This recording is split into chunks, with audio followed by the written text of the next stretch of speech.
Spoilers of the Damned. Hello and welcome to episode number 17 of Spoilers of the Damned. Today's podcast will be talking all about the game Little Nightmares, which is available on pretty much any system, including your fridge. Yes. So you've got no excuse not to play it. You can play it in your ice machine. Exactly. So we will be spoiling that once we get into it. But first, guys, how are you? I'm still unwell. I'm good. I'm good as always. Good. I just had a salami sandwich. It was delicious. Nice. Like, I actually fully recommend salami to anyone and everyone. I don't work for a salami company, but I do enjoy it. But if you're going to pick salami, then please pick this. Pick the hard stuff. The hard salami. It's so good. I was actually talking about this with a coworker. Like, if the United States ever went to socialism or something like that, where everyone's distributed free food and given some sort of income currency thing that they can just use at their will, and robots take care of all the hard labor, I wouldn't mind if the government gave free bread, salami, cheese, and that was it. You could get a job and work and get more food, but this is what you're getting until that point, and I'd be fucking fine with that. Yes, salami. I love it. You had me at cheese. Yes. You had me at cheese. So that's what I've been up to lately. Cheese. Oh, cheese. But horror-related stuff, if I may go ahead and take the initiative on that. Please the do. Friday the 13th video game. Oh, yeah. Have we talked about that yet? I don't think so. We might have briefly mentioned it in the past, because I know I've talked to people about it. Why I'm a bit apprehensive about it. But, I heard they were having major problems with it. That's the thing. There are a lot of problems, but it's not the game's fault. It's just people being people. Yeah, that's the type of thing. That's the type of thing. Sorry, that's the type of game where I always look at that and think it could be fun, but I always think I need to play that with my friends. Yeah, and you can People though. I know. That's one good thing about it. It's not an online only thing like For Honor or some other Counter Strike or Team Fortress or whatever. You don't need to have computers. I mean, I guess you'd all have to have your own PS4s, but or Xbox Ones or whatever system you play it on. But you can set up private games, and there isn't a minimum or maximum players number. Oh, that's so good. If you want to one-on-one Jason, you can. Yeah, Jason. Oh, it's you and Tom, both Matt and Tom, are playing Friday the 13th, the video game. One of you are going to be randomly Jason Voorhees, and the other one's going to be randomly the camp counselor, and it's going to be oh shit, yes, I'm Jason. Cool, I get to murder Matt or Tom or whichever one got the other thing. But I want to bring it up because I've been, just like you, apprehensive. In fact, doubtful. Downright, just I don't care at all. It's okay, Friday the 13th. I don't get why people like Friday the 13th. I don't get why there's 15 movies of Friday the 13th. Jason Voorhees is a dumb character. The camp counseling thing is a dumb thing to have as victims because they're just normal people who get killed in extraordinarily violent ways for no real reason. And it's really horrible people. Are they horrible people? Most of the time, that's the problem I think with a lot of horror like Friday the 13th, a lot of slashes, that they make a lot of horrible characters where they're just really insufferable. Not all of them, but most of them are really insufferable. So in the end, you end up celebrating their death. And that's fine. I'm cool with that. They make it or not. Yeah, I'm cool with that. It's what was it? Return of the Living Dead, where all the characters were kind of cool and you liked them. Yeah. Exactly. We talked about before, and it's you don't want to see them die, but then they do, and it's oh, that kind of sucks. This isn't really a good movie. It's depressing as shit. So I was kind of assuming. Contingency, that sounds good, right? Yeah. Are you on PCP? Right. But with Friday the 13th, the video game, I really want to say that I respect what they made. Because what they made was a fantastic board game that you play with your console. And when I say board game, kind of like D&D, right? So you if you were playing D&D and you would kind of relatively know where the enemy is, and you'd have a layout, a plan, and you're all playing your own characters with your own motivations, not just working as a team, though you can totally work as a team. And you explore in different areas, find different things, and escape or fight Jason or whatever you do as you would in the movies. It feels like a super good board game that I would like to play. But when you put it into the video game universe, it works out a lot better because nobody knows where Jason is except for the guy who's playing Jason. And the guy who's playing Jason has the ability to sense where you might be. So he has all of the... he walks constantly. There's no run button unless you play a specific kind of Jason who does have a jog. But he also has a teleport, so he can move over great distances and be everywhere. But there's a cooldown timer, so you can't do it all the time, but you can do it some of the time. And you also have a like sort of a sprint. Like it's not really. It's not a teleport in that you don't just appear in some other place. You do see the transition of where you were to where you are going, but you aren't physically in there during the travel. So you can like go over traps and stuff and still appear behind somebody. Just like how if you were to watch the movie, where did Jason come from? Holy shit, he's right there the whole time. Fuck, run. And the person who's playing Jason has every tool required to be able to facilitate what it's like to play Jason against people who are trying to survive against him. Yeah. And I really thought that was a super good setup. And like I was watching it because my friends have been like taken over by it. They love this game. I'm not gonna love this game. I don't have the time for it. I just don't have the time for it. You know. But even then, like you play different camp counselors and they have different stats. Like some are better at sneaking, some are better hitters. Like they'll hit Jason harder and stun him for longer, that kind of stuff. Some people start with certain things. Some people are better at doing repairs on like the car, so you and your friends can get in the car and drive out of Camp Crystal Lake and save yourselves. That kind of stuff. So you can kind of choose how you want to play the game, but everyone ultimately is basically a victim for Jason. Because there's only one way to kill Jason, and it's an incredibly involved teamwork centered effort. Yeah. So I thought that was really cool. I'm just sort of rambling on about it right now, but I really like what I've seen. The problem is, what I've been hearing is that people are saying that it doesn't live up to the promise. Well, that's what I've been hearing. That's not the issue. The issue is that people get salty really quick. There are some people who are like, I'm a Jason main. I don't play counselor. Oh, God. You know? I hate people like that. Yeah. So when they'll join the game and they're not Jason, they leave. I hate that shit so much. I want to be on this team. I don't like playing as the Hellgast. Yeah. Yeah, those types of people. Yeah. So you've got like a full game and then they leave. I don't want to play as a Locust. Yeah. Or yeah, I hate that. Or you have these people, because the way that the game works is that they use peer-to-peer connections for everybody. So, okay. I mean, I don't really know if that's better or worse. I imagine they did their research. They're not just, like, copping out. But For Honor also does the same kind of thing. Okay. And I like For Honor. I think it works out. It seems to be okay. But the thing with the Friday the 13th game is that if the guy who wanted to play Jason is the host of the game and he didn't get to play Jason and decides to leave, he takes the board with him. Like, the whole game collapses. Shit. Yeah. That's shitty. Yeah. That's really shitty. Like, it's not that the guys who made the game made a mistake. It's that they, as most companies do, forgot to factor in the human element of spitefulness, pettiness, and bitterness. they forgot what a lot of gamers are like. Yeah. It's like they made this fun, interactive, unique video game experience. I will say it's unique because like I've been watching my friends play it, and I'm interested, but I cannot possibly find the time to care and play the game. But like there's like 10 or 11 different Jasons to play as, and they all have like unique abilities depending on the movie they came from. Okay, that's pretty cool. Yeah, it's like that's cool. Awesome, actually. You know, it shows a lot of love to the franchise. Yeah, and my buds, they were also watching some of the Jason movies after they started playing this game. They started like marathoning some of the movies, and they were like picking out the exact scenes and details from the movie that are actually in the game, because there's different maps and different sections of Camp Crystal Lake that I'm guessing it's all Camp Crystal Lake. I'm probably wrong. I don't watch Friday the 13th, so you can go ahead and correct me in the comments with all capital letters. Bring it. Actually, you'll find it in the Friday the 13th lore. Oh, it's serious business.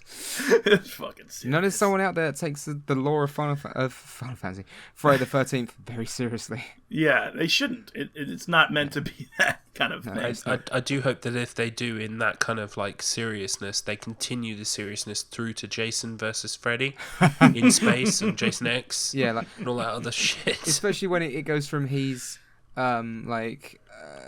deformed child of the killer from the first movie, and then he's really big and tough for some reason, even though he drowned but he didn't, and then he dies finally. He gets killed by Tommy Jarvis, and then he gets electrocuted and comes back as a super zombie. But then it turns out that he's actually got a parasite inside of him, which gives him a healing factor like Wolverine. So yeah, the series is kind of fucked. Oh, I didn't know all of that. Dare you question the sanctity of the... When you really look into it, you're like, this series is really stupid. Right. This is a really silly series. Like, see, that's the thing, and I want to talk about Friday the 13th because of this. Not just the game, but because of the phenomenon that it is. Why did it get so good? I mean, I almost better understand Garfield than I do Friday the 13th. Because, like, Friday the 13th seems to me to be someone's fanfic fantasy about how they had a bad time at a camp one time, and they want to write a story about somebody who gives everyone else a bad time at camp because they totally deserve it because of premarital sex, drugs, and drinking alcohol when they're underage. Or that kind of nonsense, you know? Like some real Bible thumper who just doesn't like fun and he wants to kill people for it. That's what Friday the 13th seems like to me, but instead of writing it out in a story that no one will read, he got his hands on a camera, a cast and crew, a budget, and fucking made the movie 10 or 15 times, however fucking many movies there are, and people keep watching them, and I don't understand why. Yeah, it's... Any help? There's a couple of them that are pretty fun. There's a few that are actually quite good, but yeah, it's just like, it does fall into that. I've seen this already. It's just the same movie again, but with different characters that are all going to die horribly. You know, it's just one of those films where it's not horrifying and it's not scary. It's just people celebrating the death of people. They're like, yay, that was a cool death. You know, Jesus Christ, man, what have we become? What have we? Yes. What have we become? Movies. We're They're not horrible horror people. Because then we're not horrified. We're cheering them on. It's like a cartoon at that point where you're like, oh, that was so cool. Oh yeah, stab her in the face. You're just like, that's not scary. I mean, I can see like it being a lot of fun on a practical makeup and effect standpoint. Like if you're interested in the construction of movies, I mean, Jason, yeah, totally. the Friday the 13th series is right up your alley. Check all that stuff out, and you're like, oh wow, they used that to make this effect. That's awesome. You know, that I can understand. But like most of the people who watch these movies, I can only assume are general casual audiences paying to see the movie. Oh yeah, because they don't make any sense. And then one of them. The rumor is they tried to get the rights to Stephen King's Carrie so we could have Carrie versus Jason. Oh my That's God. the rumor, because in one of them he fights a woman, fights like a teenager who has psychic abilities. Oh, nice. No, that really happens. Nice. It's all kinds of special. So, As someone who is seeing Stephen King's like extended universe finally coming to life in the form of hopefully the very good It and the probably very bad Dark Tower. Yeah, I was wanting to ask you actually. Have you read the Dark Tower series? Yes, all of it. Yeah. I saw the trailer for it. Yes. Let me see. Whenever I was at cinemas, I saw the trailer for it. And I was like, okay, the world looks cool. And then it looks like they come into the real world, like Last Action Hero. Does that happen in the books? It does, but in a much better way. Basically, the first book is centered completely around the gunslinger and his tracking of this guy called the Man in Black. So he's chasing him across a desert, which is in his own world, which may or may not be a version of our world that's moved on. Sort of like after centuries of a nuclear war and everything else, it's all healed and there's potentially magic. Anyway, so there's a kid that comes through from our real world into his world. In the first book, but the second book, the main character is fucked up on a beach. He's had like his arm infected, his fingers bitten off, and he's like at death's door when these literally these doors appear on the beach, and they're like there's nothing behind them, but when he opens them, he goes through and he enters into the brains of two people who are in our universe. What? Yeah, and he's like a passenger inside their head until he brings them back through the door, and when he does, they come with him. So, and he like, it's called the book is called The Drawing of the Three because he draws them from our world into his world.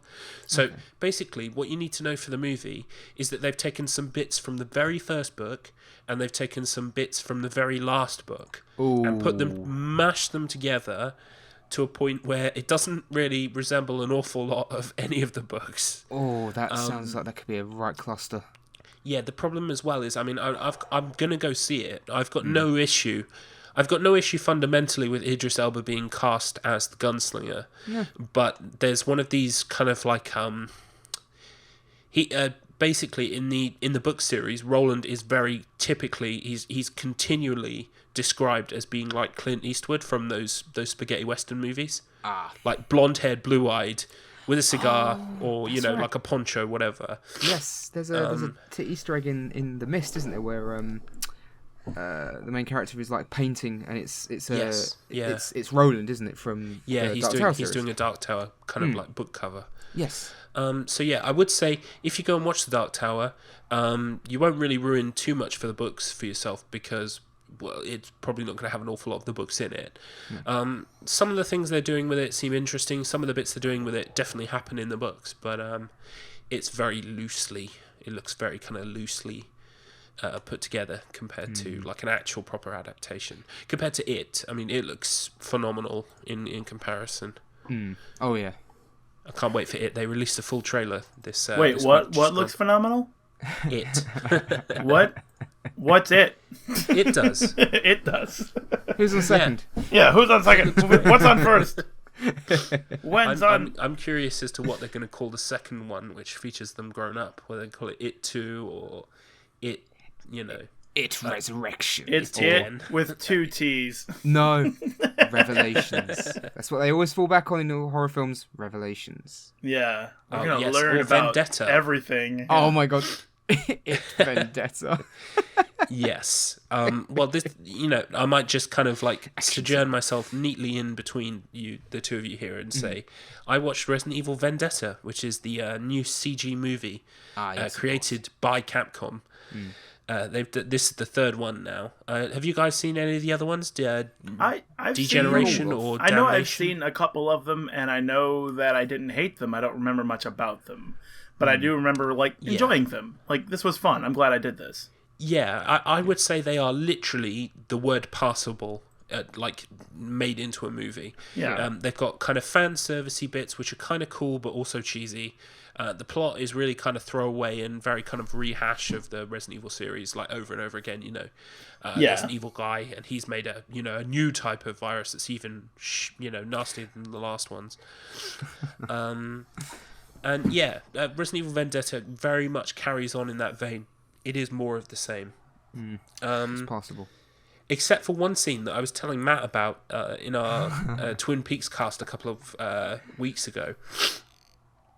Chris, basically there's a scene where Chris Redfield, Rebecca Chambers and Leon Kennedy are traveling in a plane along with a kind of like a small kind of squad of soldiers that are all kind of like, I don't know, Biohazard Corp soldiers or whatever. And they're kind of like, they're talking in the plane, and what Capcom have decided to do is to try and make the dialogue believable and realistic by putting something in. But if I say it to you, like, I bet you'll cringe, right? Basically, one of the characters goes, "Oh, I can't believe you got these guys to talk about something other than Breaking Bad." And I cannot tell you how completely, and this is a Resident Evil CG movie, so I'm not, I've already checked my expectations at the door. Yeah. And then I'm trying to buy into this universe, which yet again is like an anime evil looking Wesker light guy pushing his glasses up going, Redfield. So I've managed to suspend my disbelief this much, and then I'm sitting in a plane, they're sitting in a plane and they start talking about Breaking Bad. And I was saying to Matt that basically this is kind of like, it makes me think in their universe that they got Breaking Bad on TV, but they also had all of these outbreaks that we never heard about. So are they trying to make out that it's definitely the real world, or right? it's so peculiar. And basically, for the rest of the movie, every so often, I would turn to my wife and say, "So how about that Breaking Bad?" It's just like, the worst thing is that like, It was we just were saying, so cringing. And I mean, Yeah. this is a movie that's got like a 10-foot tall juggernaut firing a Gatling gun at like a Swedish skiing lodge, wooden skiing lodge with Chris and Leon in it. because like the thing is, we were saying about it when we were talking. It's like the worst thing is that it's bad enough when films do that anyway. It's like, hey, what about that really popular show that's real? I mean, it can be cringeworthy enough as it is when they do that, but sometimes they do it and it works. That's fine. The problem with this is that, like you were saying, does that mean Breaking Bad's in this universe? And also, Breaking Bad finished like 4 years ago. Yeah, they're still talking It's about so it. weird. They're still like hyped up about it, all emotional about the plot twists and stuff, and they're still jamming on. It's Yeah.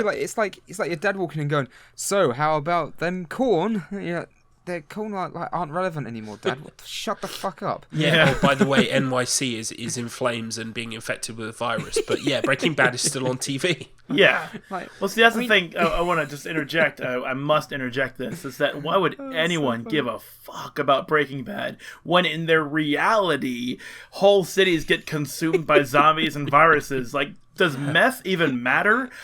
Exactly. why'd you be like, oh man, what a tragic story. Like, that city was blown up with a nuclear warhead. Yeah. Like, everyone I knew was there who died horribly or got incinerated by a massive nuclear blast. Your meth business? Well, I mean, it's like child's play in comparison. Oh, Would you also, like to buy my candy? Another thing about this movie I want to ask you guys. When I say to you Leon, right, the character, just tell me the very first things that kind of like, come to mind about his character. Are we doing a red letter media thing? Because, Yeah, maybe. yeah, quite, like Indiana Jones. He's quite, he's heroic. He's little. Yeah. He's I'll let Matt go he's first. gotten on. He can be quite sarcastic and jokey, but he's a good guy and he just wants to help people. Really, he's a hero. Yeah. He's like, you boil it down. He's a hero. Like the stuff he overcomes with Claire in Raccoon City is incredible. And Yeah, and there's impossible. that whole, first day on the job. Yeah, the whole kind thing, of and thing. don't start, don't shoot, I'm human, all that stuff. So that's first enough. Oh, it just tickles Okay. me when I hear that. Like, I remember that game.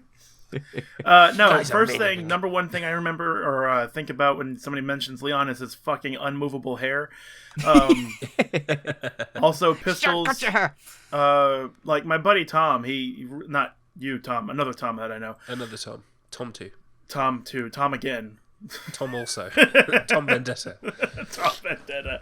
He identifies with Leon quite a bit, so I just sort of like superimpose Tom's personality on Leon a lot of the times. And he identifies me with Chris, so like when we play Resident Evil, it's like, yeah, Chris and Leon can do stuff. And in fact, I'm not a shill, but Marvel vs. Capcom Infinite will have Chris and Leon as playable characters. Anyway. Yeah, pretty cool. Pretty cool. But as far as Leon himself goes, typical 90s action hero schlock, immovable hair. I don't know anything else. Like I would guess that he has a questionable sexual orientation, but like that's about it. And it's only because of like I his. can tell you his in this movie he makes sweet, sweet love to a motorbike, but apart from that, to a motorbike, yeah. Like he seems to be hell bent on action like tropes as a character, and not so much as like him being written that way. Like his. okay, yeah, it's a You know what fair I'm point. saying? Like Leon would mount the bike and ride it down a hallway and down some stairs inside of a building because Leon would do that. Yeah, he did that. I saw that scene, so that's what I'm talking about. But at the start of the movie, when they first meet up with Leon, he is a whinging drunk who is sat at a table drowning his sorrows. Man, Does that sound I like Leon hate to you? that shit. No, stop that, Capcom. We already had that. We already Yeah. had that with Chris in Resident With Evil Chris, 6. yeah. And this time it's Chris telling Leon to snap out of it. So Oh, the whole time I'm God. sitting there thinking, hypocrite. Yeah. Weren't Oh, you doing God. this in Resident Evil 6? Or it's like, well, And we you just can't know. use Piers, so we'll just use Leon as Chris, and then use Chris as Piers, and then maybe And the Chris thing will is- groom Leon to be the new BSAA guy, and then we'll do Resident Evil 6 again. And they Because do, you they know- do the whole thing where Chris knocks the drink out of Leon's hand, and then Leon like literally turns to the bartender and goes another, and like Chris likes no damn it, and like stands in the way. It's like I'm refilled. Oh god. He's like, no, stop doing this. I look at me. I got off the drink and my roids all went down. And he literally won't work with them until the whole place gets shot up, and then he goes, "Oh well, I guess I better work with you." And you just know as well that the writers in their office are going, "Oh, you see? Don't you see? Like, it's like they flipped. So now Leon's the one that's tortured. Why is Leon tortured?" I'm not 100% convinced that this film wasn't written and it was just completely made up of bits of other things.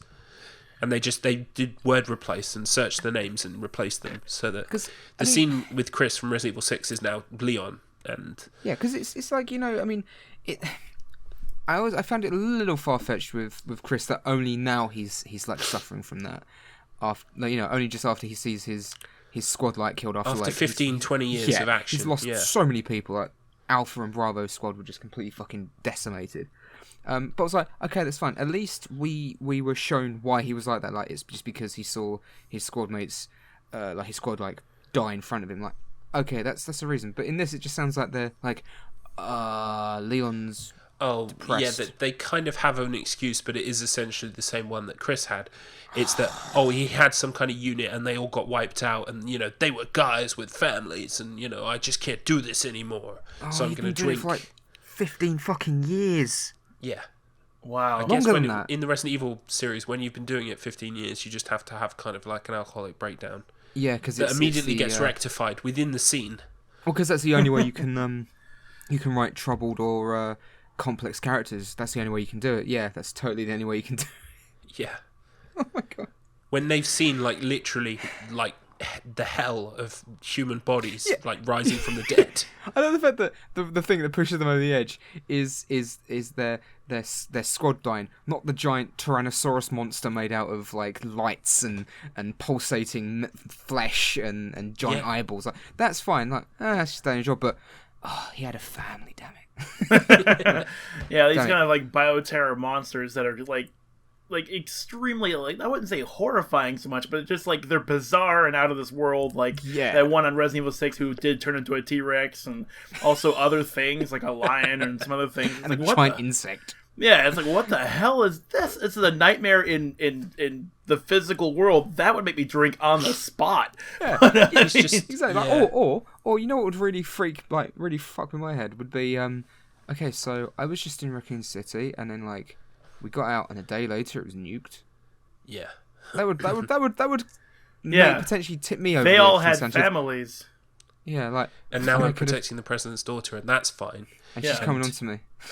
But he sits there like banging his drink on the table, going another, and in his eye there's a single tear, and he just looks up and he thinks, they'll never get to see Breaking Bad. Yeah, that's what it was. Won't get the season conclusion. I was trying to get them to watch it before the last mission. I knew they weren't all going to come back.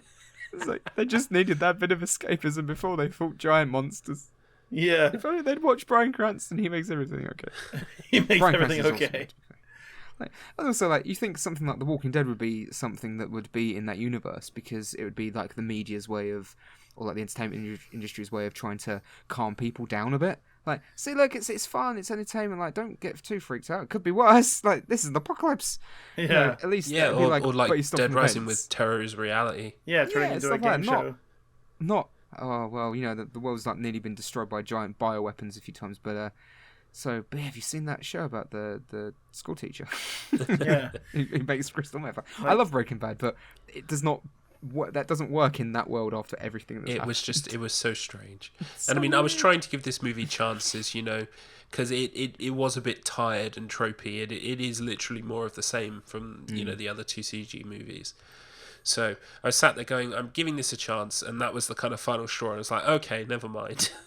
I watched it to the end anyway, and then I watched the making of, and literally the making of was just them going, oh look, we had a brand deal with Ducati, so we made a motorbike that looks just like the real life Ducati. And it's like, okay, you didn't bother with the plot though. Thanks, guys. Well, they probably had the budget from their advertising revenue, so they had to make a point of putting in those things and making the making of about those things. And I don't know how much love and charm actually went into this like corporate schlock that they sort of like churned out, you know? Well, there's a really funny scene apart from the gun ballet scene that Matt showed a gif of, where they're shooting guns at the floor while they run around in a circle. Yeah.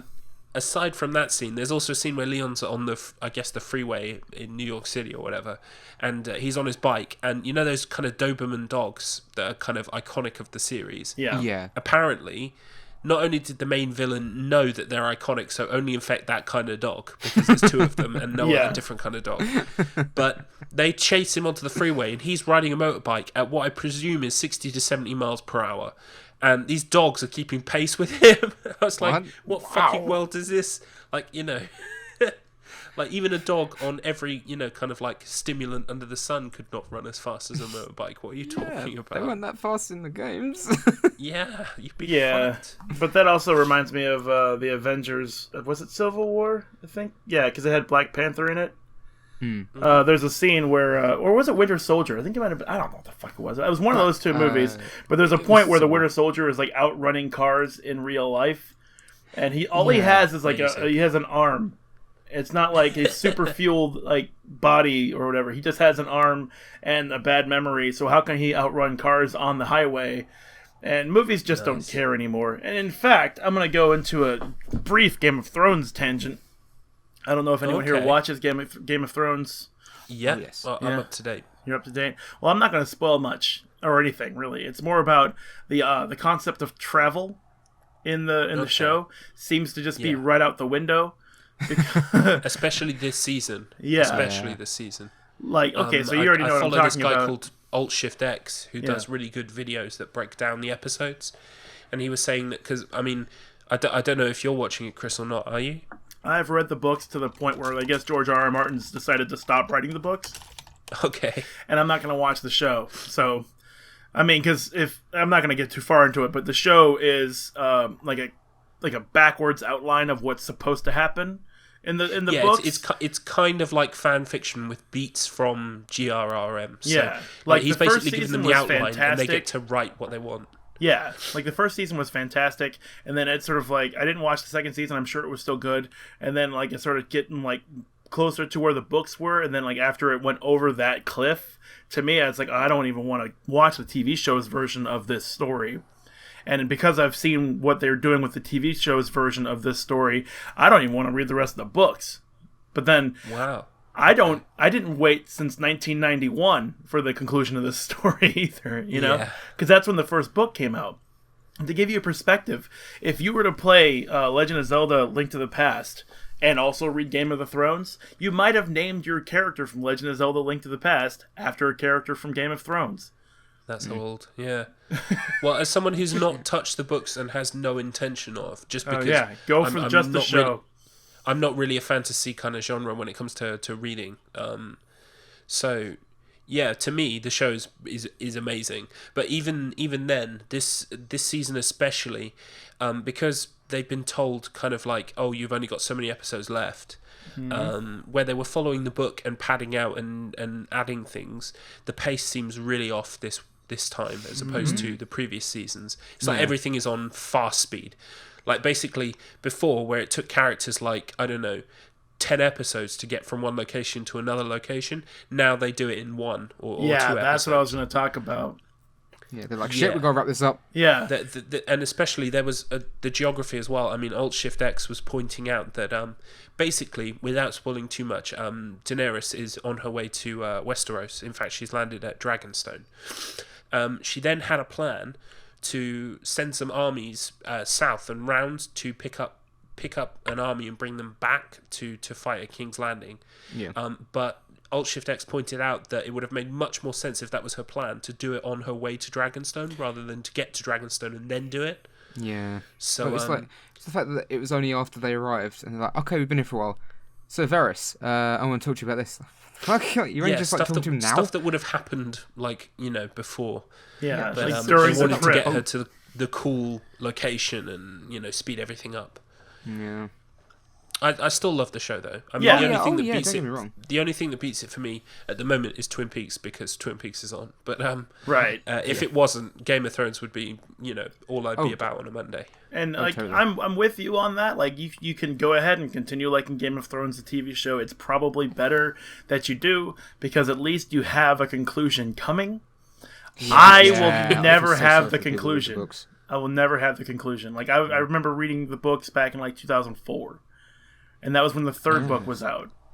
And so I read 1, 2, and 3. I understand people's frustration, but I did see some people like it was something on Facebook where either his page or a fan page or something was posting about George Martin going to some kind of music festival or something, and like underneath it in the comments, people were like, "For fuck's sake, write the book! Stop going on holiday! Jesus Christ!" Yeah. He's a massive procrastinator. He's such a procrastinator.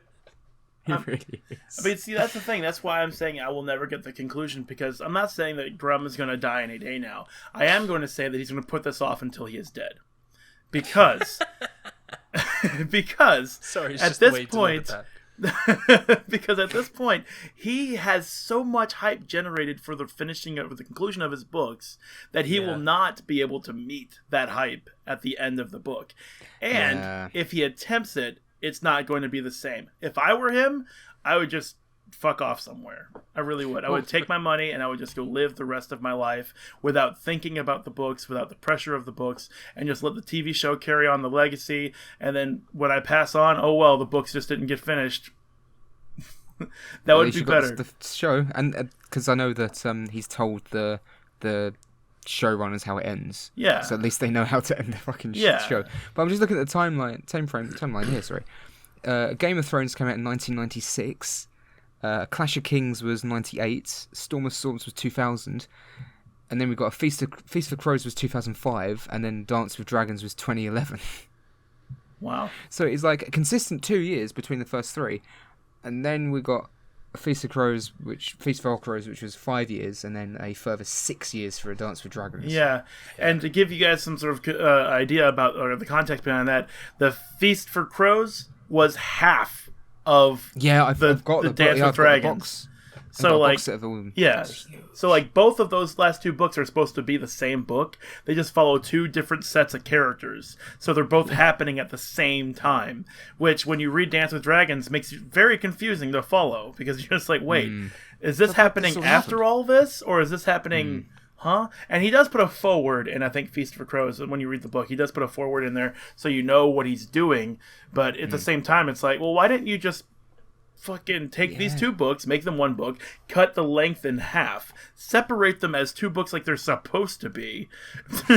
You know? Well, it's nearly 1,000 pages, isn't it, A Feast for Crows? It's a big goddamn book, yeah. And like, my thing is with Feast for Crows, it ends on a cliffhanger that's not resolved in Dance with Dragons, because we're not following the characters from Feast for Crows until like the fucking Winds of Winter book comes out, and I'm just fucking tired of waiting. What the fuck happens to Brienne? I don't think any of the shit that happens in the TV show is supposed to happen in the book. So it's like, whatever's going on in the fucking TV show is not what happens to Brienne. Yeah. Because what happens to Brienne in the book doesn't happen at all, because it doesn't have a character from the books that's actually in the fucking TV. What I read was that I'm sorry, I'm so apparently, mad about like, the characters who are alive at the end will be the same ones that will be alive in the books, but the way they get there will be completely different. So it's sort of like they will have the same end, but the way they get there is very different. Right. So I think you're absolutely right. It's if you've invested the time in the books, and you know, lots of people say if you read the books you'll prefer the books, and that's fair enough. Yeah. So, to be waiting like that and knowing that with every passing moment, yeah, time like marches you're watching on the sands go down the hourglass, knowing that it will get to the bottom without any resolution, because once Grum is interred into his casket, it's like, well, that's it. Unless someone wants to pick it up and finish it for him, which, I mean, sure, go for it. Just don't take for fucking ever. No, Chris, it's what he would have wanted. I would have wanted this to never be finished. Just to give you an idea, Tom, because you're not going to read the books anyway, it's not a spoiler. And honestly, if anyone's following this and not watching the TV show or reading the books, it's not a big deal. Lady Stoneheart, do you know who she is? Oh, Yes, I've heard I of know Lady of her, Stoneheart, yes. Okay. Well, Yeah, I at know. the end of Feast for Crows, from what I remember, at least for the end of Brienne's chapter in Feast for Crows, Lady Stoneheart is going to hang her to death. Oh. Oh, right. But the end of that chapter just cuts off, like, maybe she got away, something happened. You don't know. Because It's something to do with the fact that she was originally pledged to Catelyn Stark for protecting her, and then she kind of like went off with Jaime instead, at least in the show. Yeah, so she was kind of conflicted between her friendship with Jaime and her duty to Catelyn Stark. It's a little So bit. is that what she's being hanged about? No, it's actually a little bit simpler than that. She did go off with Okay. Jaime. Most of that stuff happened in the show. That's also in the book. I think that was like season 2 stuff. So I mean, that was still like going in line with the books because they still had the books. The thing was, Jaime and Brienne had a thing, not like a romantic thing, but they respected each other. And Jaime offered it was like her a mutual respect thing. Yeah, offered her the Valyrian steel sword, that one of the Lannisters' Valyrian steel swords, and as sort of like a reward, like, you're a great swordswoman, you should have this sword, something like that. I don't remember all the context. She gets her hand on the sword, but at that point she goes her own way.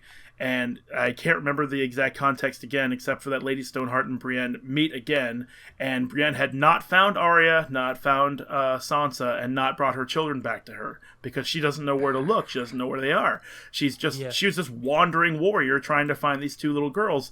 But then Lady Stoneheart sees the sword on Brienne's hip, hates the Lannisters, identifies the Lannister weapon at her hip, and says, "Fuck this bitch, let's hang her." And then it's like end of chapter. Oh, man. And it's been that way for like, how many years, Matt? Like 6, 12, 11, a million? or 11 About years? 6, yeah. And I read that 6 book years. when it came out. Oh wait, no. That's how A Feast for Crows ends. Yeah. Oh god, that's 12 years. Yeah. I could rip my mattress in half with my teeth. I'm so fucking angry. So no, I don't like talking about Game of Thrones very much. I understand.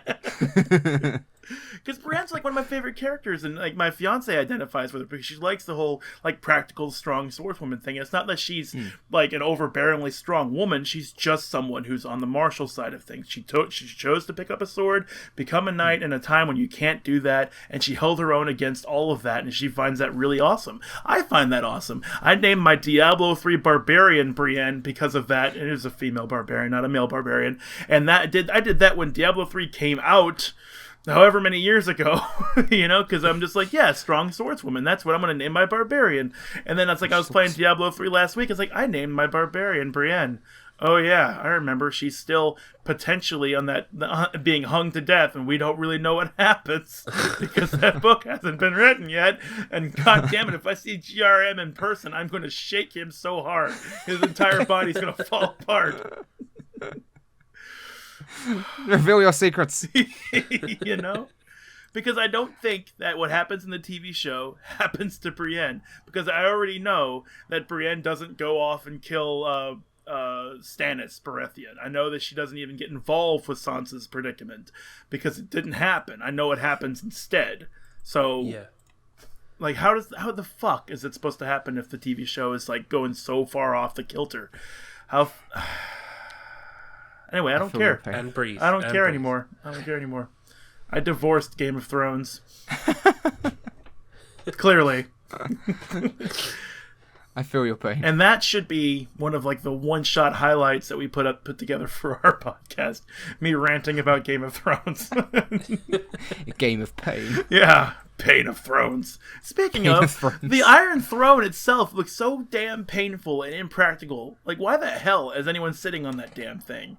Like, I know it's supposed to be, according to the books and the movie, the TV show, yeah, it's supposed to be like all the swords that were used in the rebellion when Targaryen, blah, blah, blah, blah, Dragonfire melt the swords together. But it's like, yeah, that's a great symbol. Let's put that in the corner and give me a fucking throne. Give me a plush seat to sit upon. No wonder all the kings and queens go mad. Like, this It's thing just is so ever so uncomfortable. slightly pointy. Yeah. Like, Exactly. Gradually as it goes on. Robert Baratheon mentions that it's pointy and cuts into you at all the wrong places, and it's hard to sit on there for too long. And it's like, well, you're the king. Fucking put a pillow on it. Change it. What is wrong with you? Goddamn masochists in this place.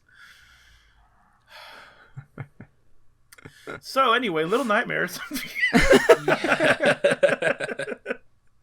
If you remember what this podcast is about, last week we were going to talk about well, not last week, but last week I mentioned that we were going to play Little Nightmares this week, and so that's my way of segueing into Little Nightmares this time.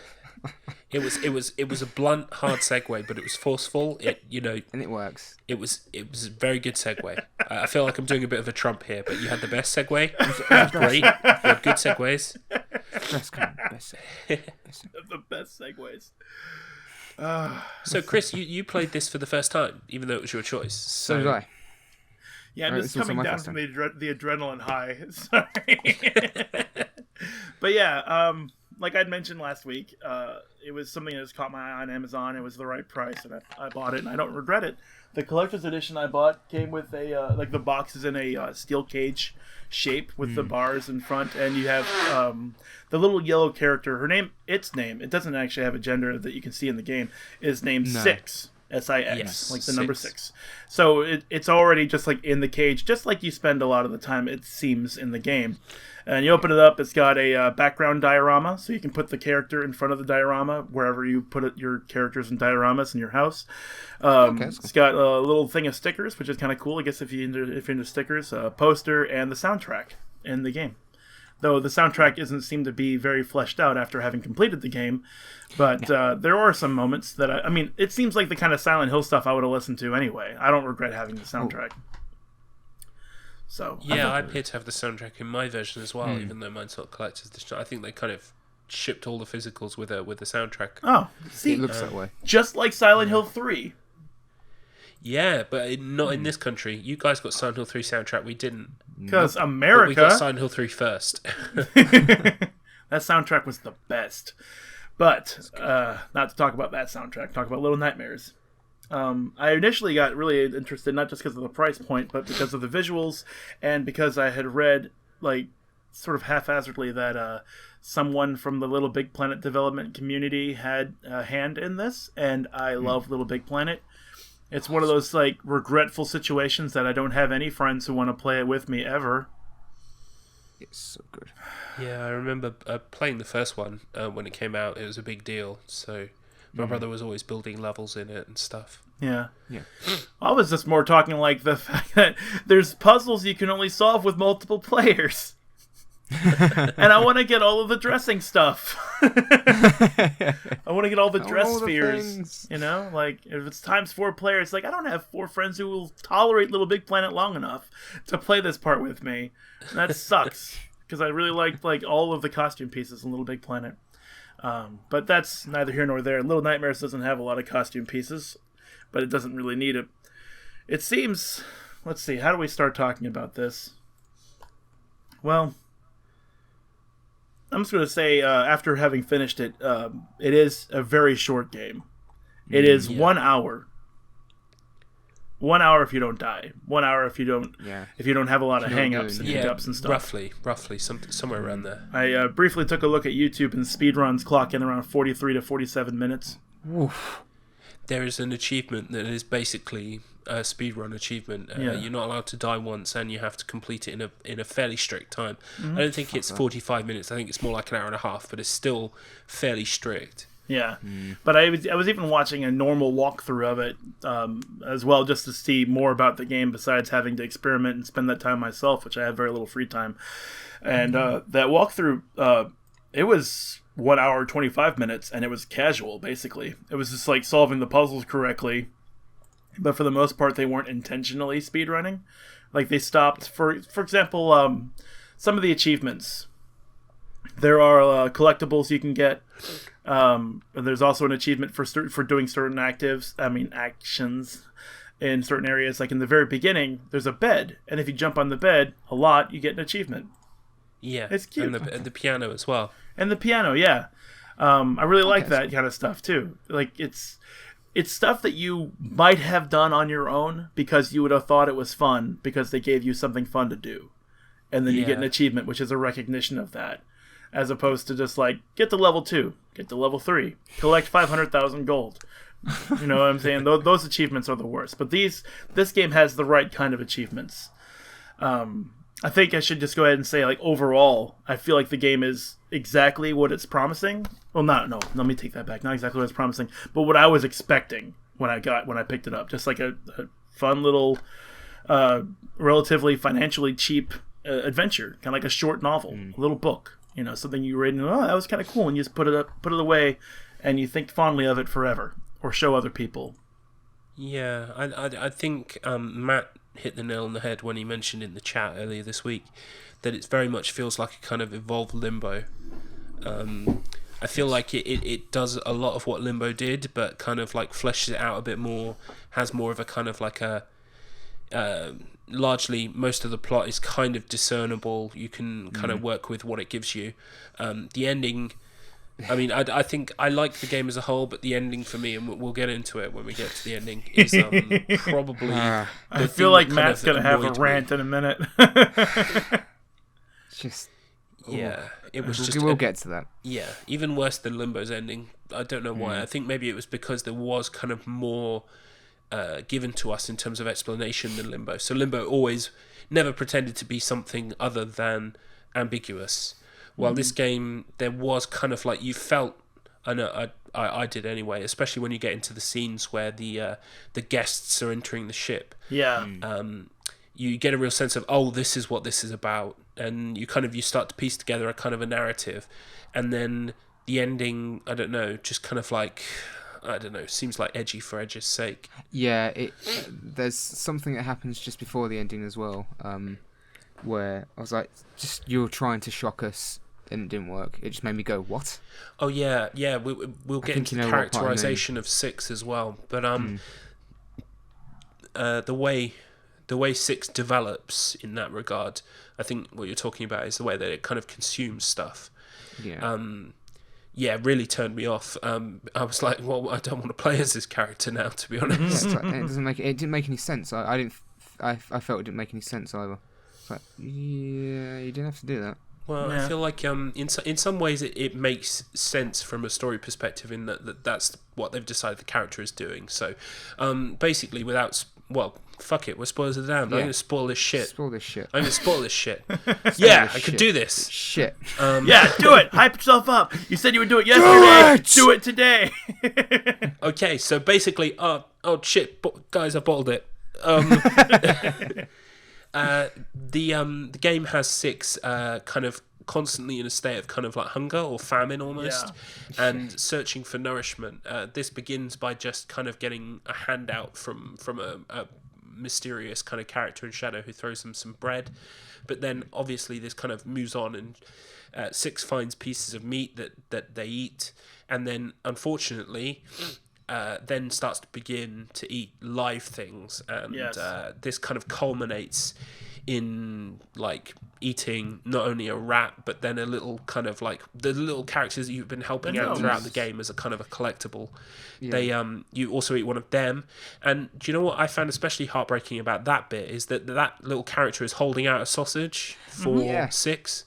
That's what I was like, what?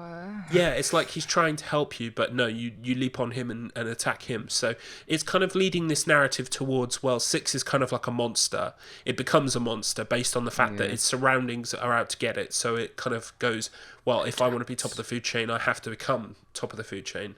And that includes overturning the, I guess, like kind of almost kind of geisha brothel madam at the end. Yeah, the lady who was incredibly disappointing. Yes, because it had been building up to her. I mean, she had the little statues throughout the game. You kind of saw portraits and stuff of her. And I actually found the first 2 or the first 3 kind of antagonist characters much more interesting than her. Yeah, especially I mean, I know it's jumping around a bit, but there was the chef enemies. Did you notice that it was like they were wearing a mask? Yes, yeah. Because they'd like scratch, they'd like reach up underneath their skin and scratch. Yeah, it was kind of like weird doughy flesh that kind of they seemed kind of like stuck inside it. Yeah, and I was like, oh, this is cool, this is cool. And she's just like kind of tall, and she teleports. Oh, that could be scary. Yeah, I mean, with those cooks especially, this was, like I was saying, the footage of the kitchen scene was the first thing I saw of the game, and my friend Jay switched me onto it and showed me this clip, and I thought, whoa, because the design of the kitchen, the way it kind of looks grimy and kind of almost Victorian-esque, but not. And everything's like really large as well.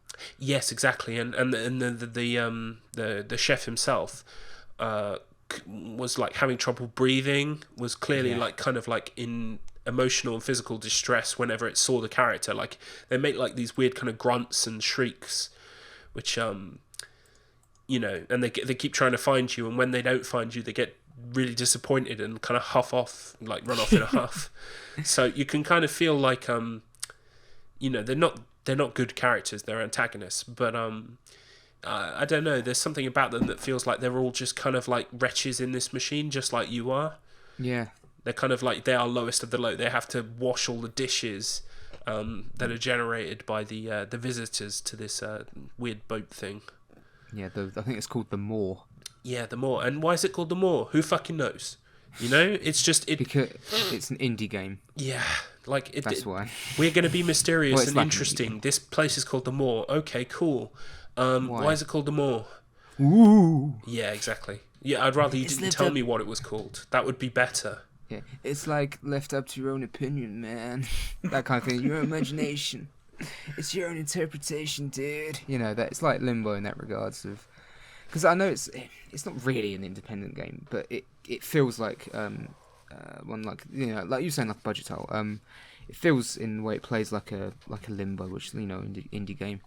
And while I was saying in the chat that it does feel like an evolution of that, I also think it kind of falls into the same problems that they have.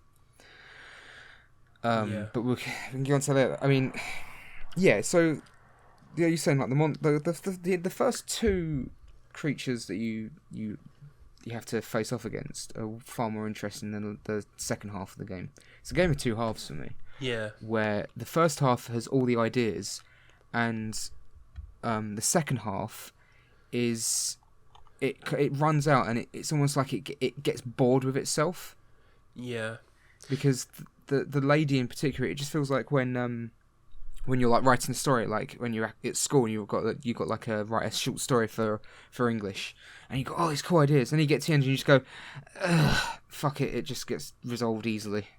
Yeah, or as I like to call it, Stephen King syndrome. Oh, Stephen. But then there was. Have either of you guys seen Spirited Away? No. Yes. Oh, the Studio Ghibli film. Well, it's a really good film, Chris, so you should definitely watch it. But fantastic. The second half of the game, everything after the guests basically come in is very much lifted from Spirited Away. The whole time I was playing it, I couldn't get it out of my head. Yeah, I'm so glad you said that. I was playing it with my girlfriend and saying that. But the characters wearing masks, the fact that they're kind of like they're eating like gluttonous pigs, the way they kind of chase after you. Even the madam, and the fact that it's got this kind of like distinctly Asian or Oriental feel to the later stages is very Spirited Away. Yeah, that's what I'm so glad you said, because I was playing it through with my girlfriend last night and the day before, and we were saying as soon as it got to that part, with the way they were like eating like pigs, I was like, it's kind of like the parents from Spirited Away. Yeah.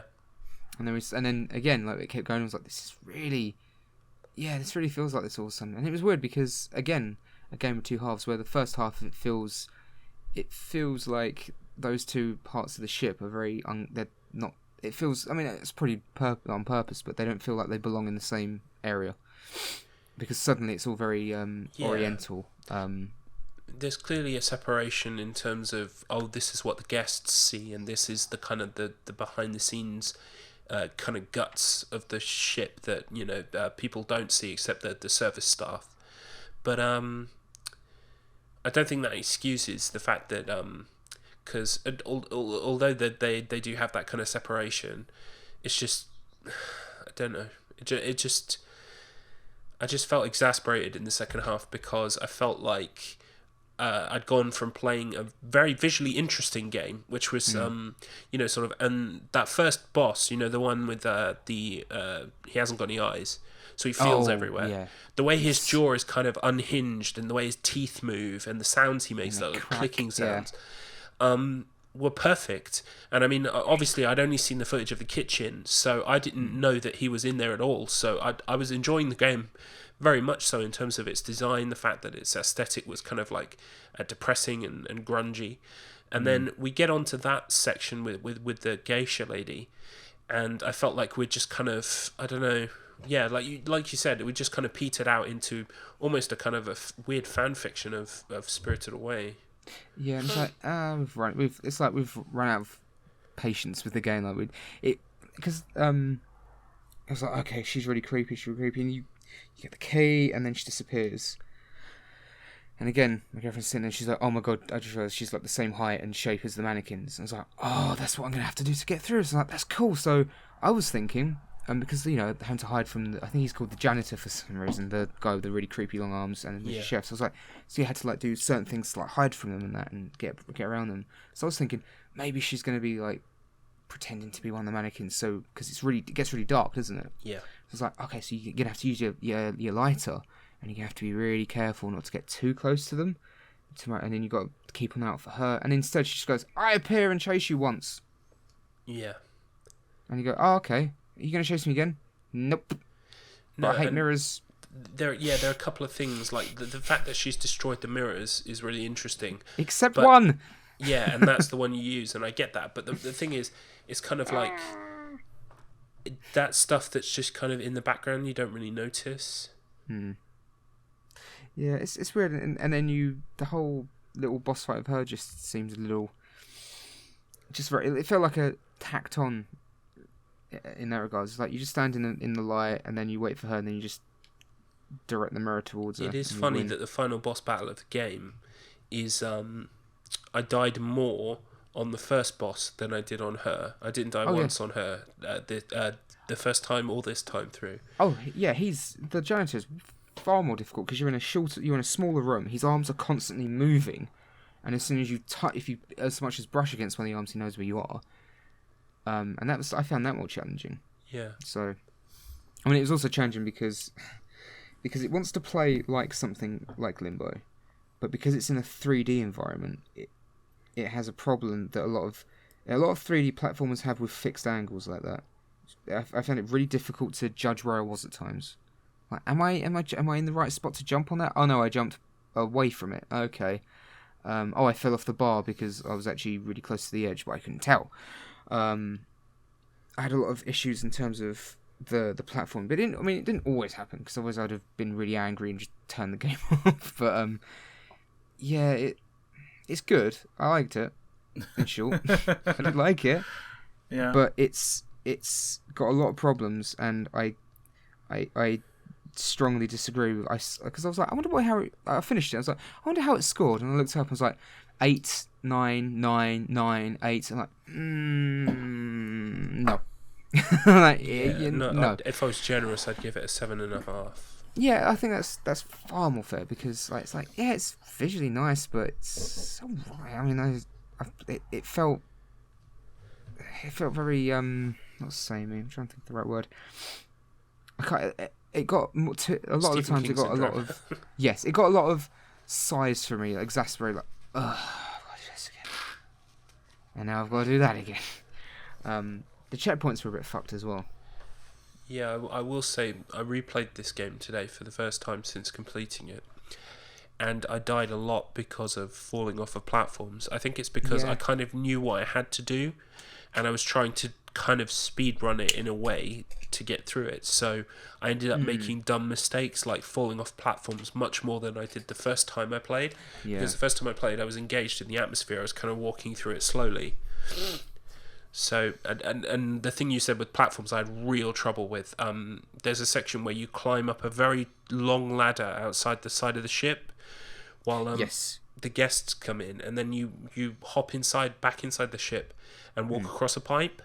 Yeah. Now I died on that pipe 3 times, And the problem is the checkpoint was right at the bottom of that ladder, so I'd have to watch the whole thing, which was literally 2 minutes of climbing up a side of a boat, only to fall off the platform again, because I was kind of in a rush and I was holding X and, I was running, and the just kept falling off. Oof.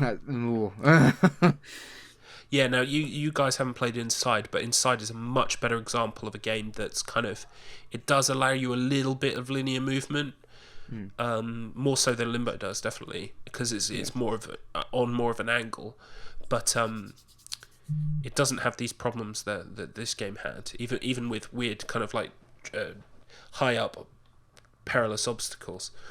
You just kind of didn't fall off as much as you do in this game. I think the controls could do with a little bit of a tweak. Yeah, I think you're right. There was a lot of times where because obviously you could like jump and then grip onto things using the trigger, but there was a lot of times where I would jump at something and automatically climb up, but then there'd be something the same height where I wouldn't do that, which would fuck me over a lot.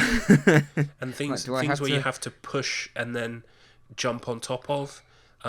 It can get confused about what you're trying to do when you hold the button down. So, say if someone's chasing you, or more importantly, if it's a timed puzzle and you're trying to jump on something in time, you often find that you're doing the wrong action. So you've got to set it all up again.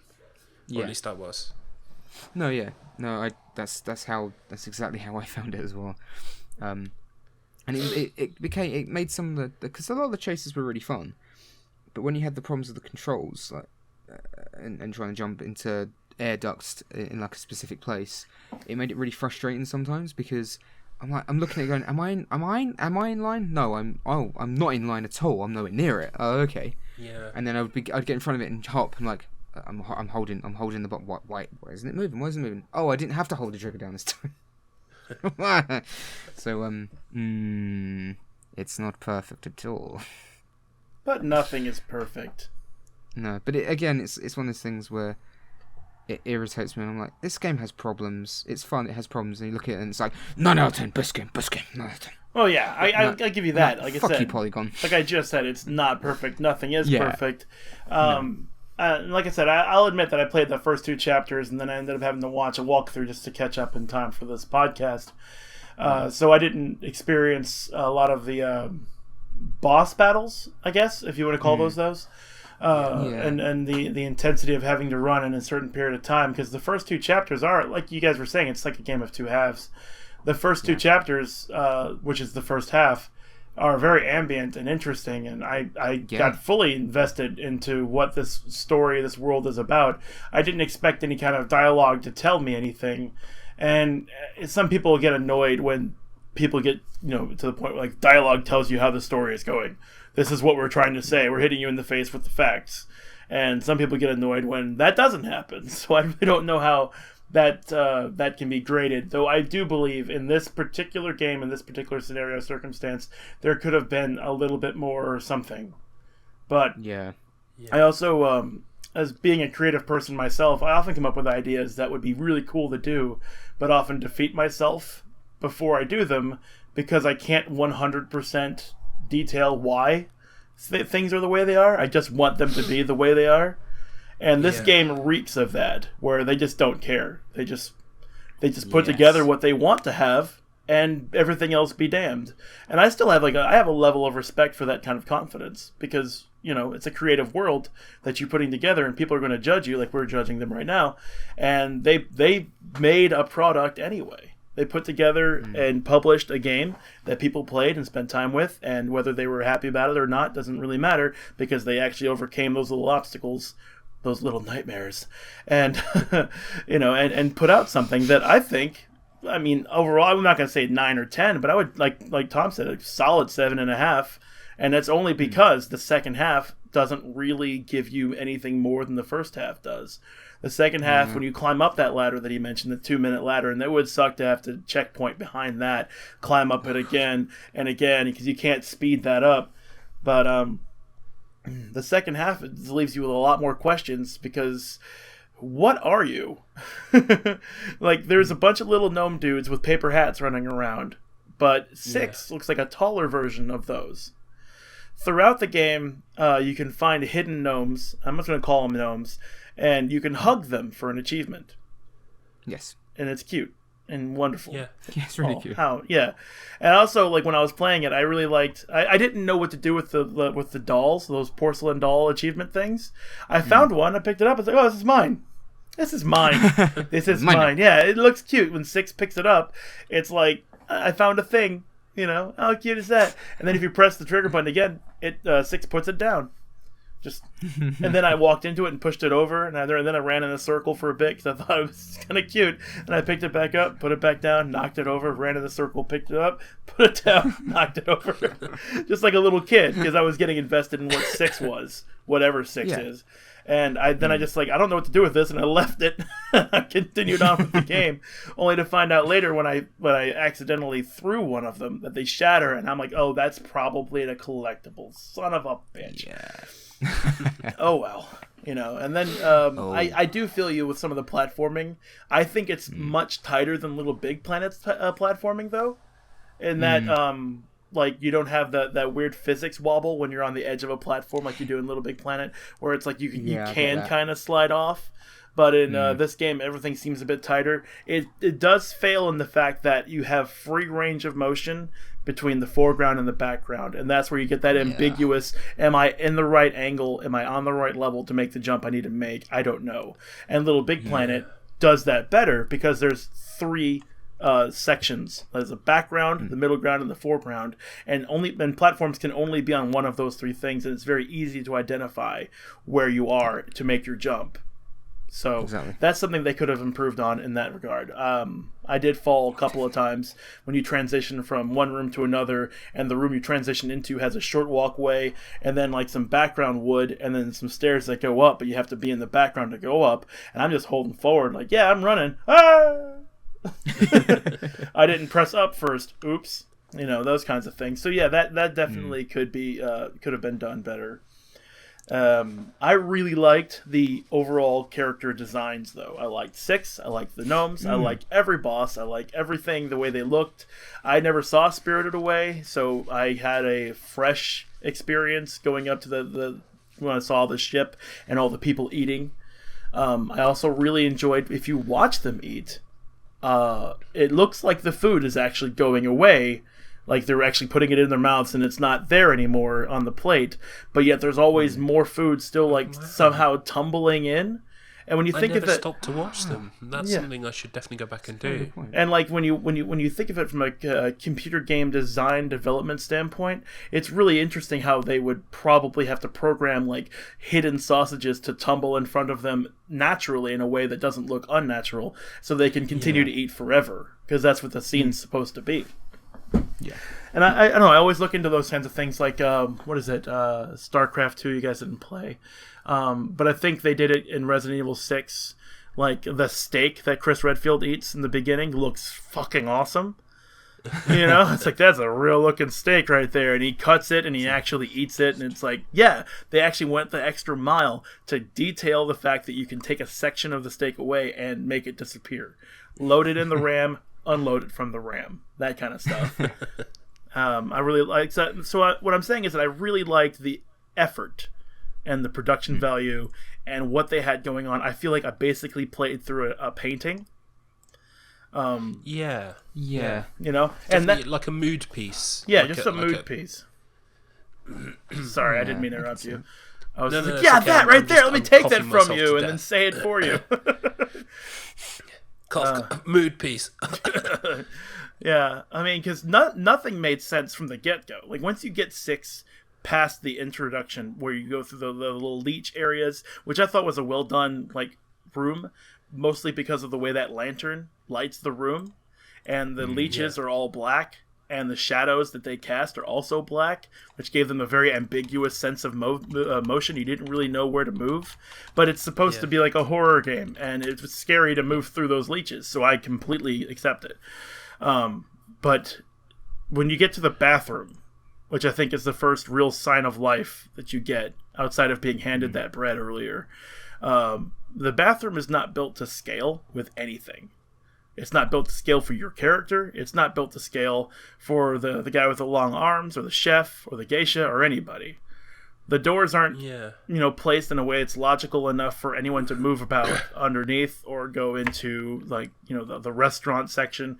Like, this whole game doesn't make sense. And I don't know about you guys, but as soon as I realize the game doesn't make sense, I just toss out my expectation of it making sense. It doesn't have to now, because it's already showed me that it's not going to. So I'm not going to waste time worrying about the toilets it. a little more closely and then just gone, fuck it. You should have stared deep into that dark abyss. But like that, and like the way the shelves were sorted, and the number of books, and isn't it interesting that the janitor, I guess you guys call him, the one with the long arms, his face, it looked like the skin was ripped off the top of his head and folded like an old sock, or like like an old sock that doesn't hold its tension anymore around your ankle. Yeah. Only it's like his face was like sort of folded around his head. So, like, his skull was exposed, and he had a hat on top of it. And, like, he couldn't see because his skin was just, like, in front of where his eyes would be. And then his jaw was hanging slack because there's nothing really holding everything together anymore. I just thought that looked amazing. But then you take that guy and you put him in charge of the library? Because there's books everywhere in that room, and he can't read a damn thing. They're also too small for his body. Who wrote these books?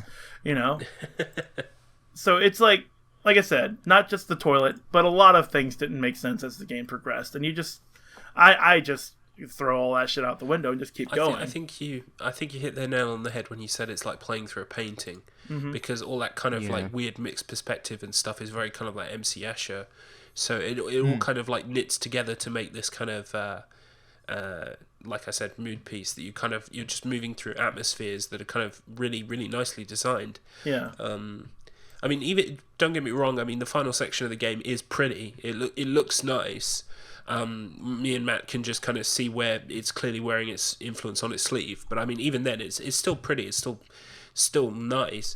Yeah. It was just this was the point where I was starting to lose my interest in it, because I was getting frustrated with how little was being revealed to us. And they didn't have to reveal anything.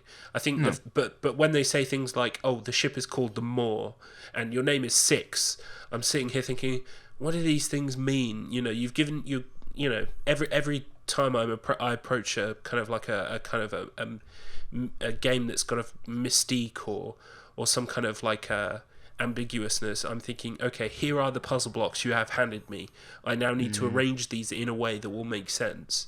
And half the time people, I think, are just handing me blocks because they go, look at that twat trying to make sense.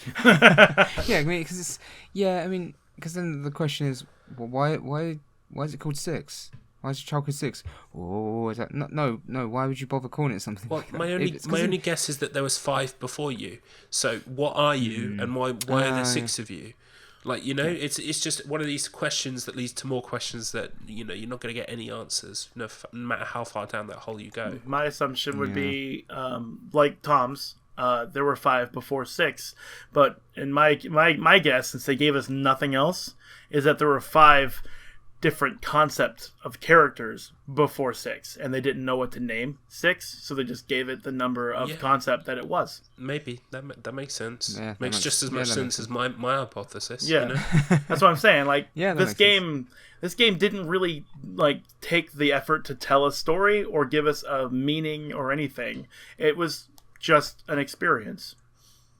And when I take it like that, because it's not trying to be more than this, it didn't give us any dialogue. I mean, outside of the achievement descriptions, where it had some sort of like flavor text, it really didn't matter. I didn't even need to read those things to beat the game and feel anything for it. I honestly, I wish that they had taken the hunger part out of it, but I think what they did was that they had this game, they had these art assets, they had this idea, this concept, and they needed to give it a point. Like, why are we doing this? So they're like, well, we could have 6 fight things. Well, no, that's not really part of the concept. Oh, well, I mean, it's like a conversation I had with an old friend a long time ago, when he offered to tell me that you should be able, or people should be able to make games that don't have violence in them. And I told him that games need a point. Like Pac-Man eats pellets and is destroyed by ghosts. Donkey Kong throws barrels at Mario to prevent Mario from getting to the princess or whatever the hell she is and save her. Asteroids. You shoot asteroids in self-defense with lasers that break them apart. You know, like in the very core of games psychology, some sort of action must be required. Some sort of violence must be required.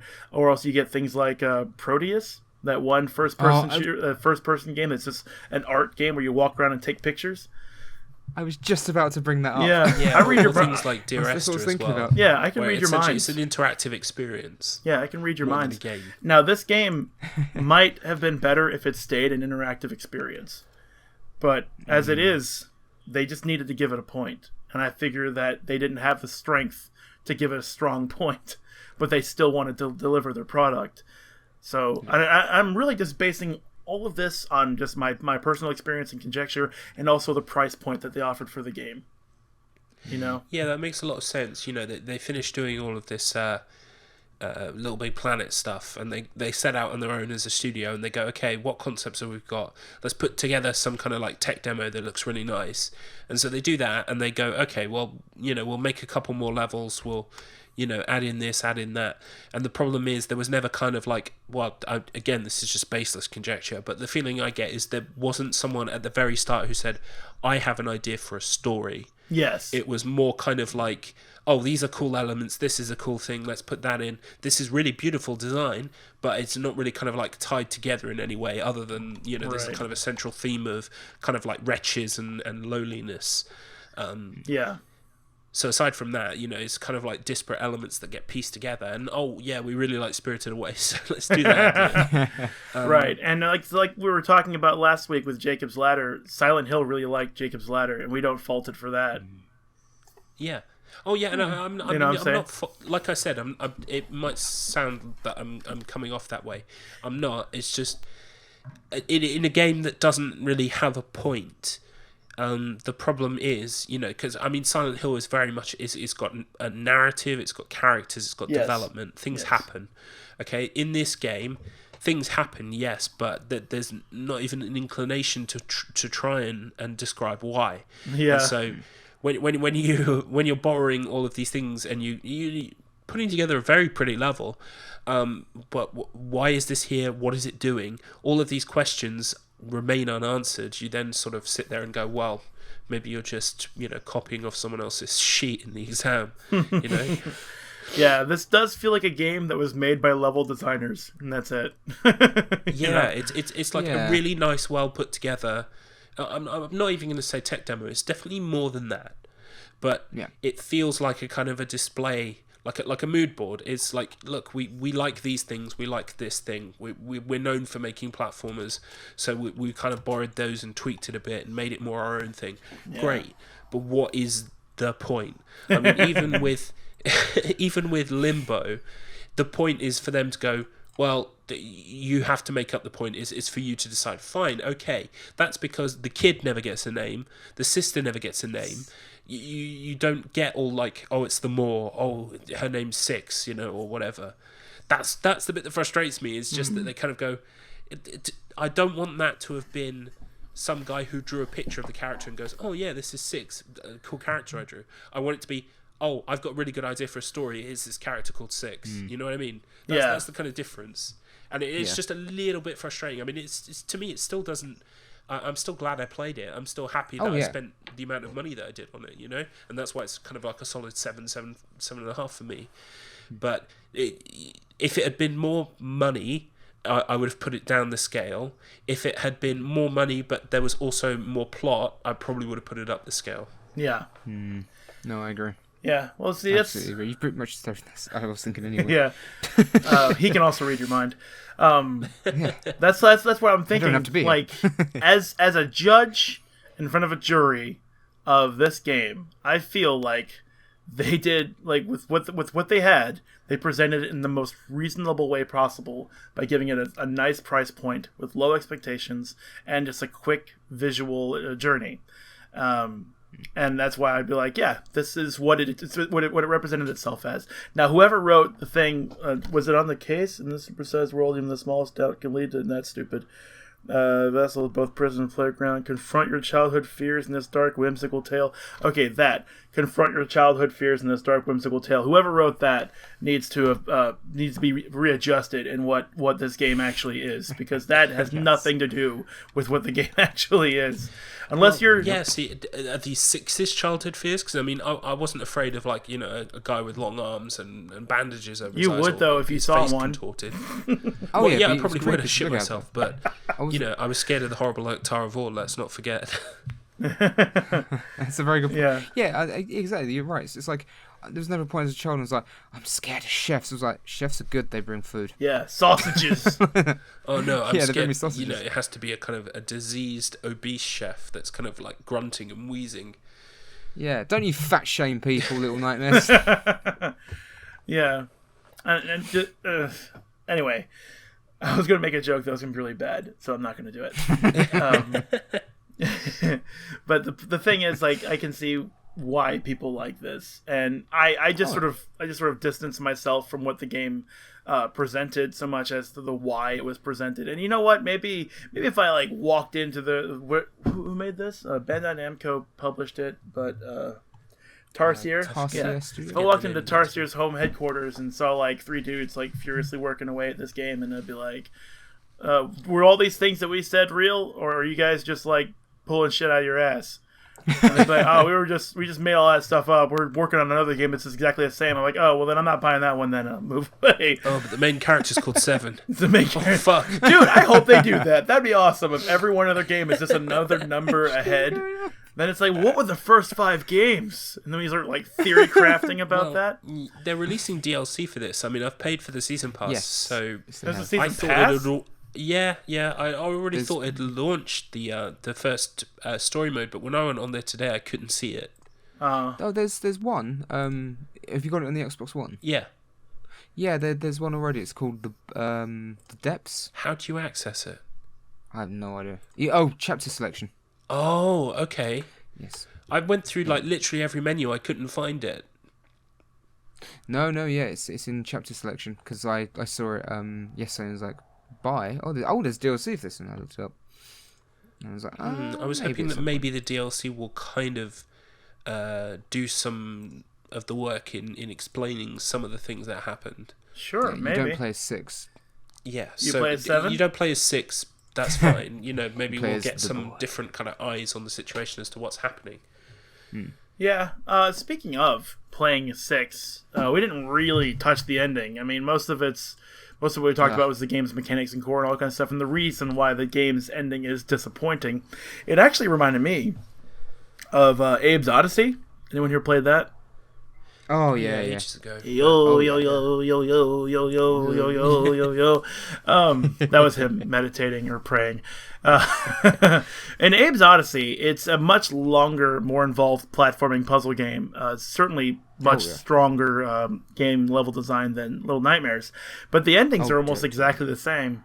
You end up going against the corporation, and along Abe's Odyssey, his journey, he picks up all of the spiritual, ancestral like history of his people, and gains a shamanistic power that allows him to blow up everyone at the fucking board meeting, which was awesome. It was a great moment. You just walked into a room, and instead of just like trying to discern how to make the perfect jumps and platforms, you walk into the room and you just press a button and kill everything on the screen, and it's great.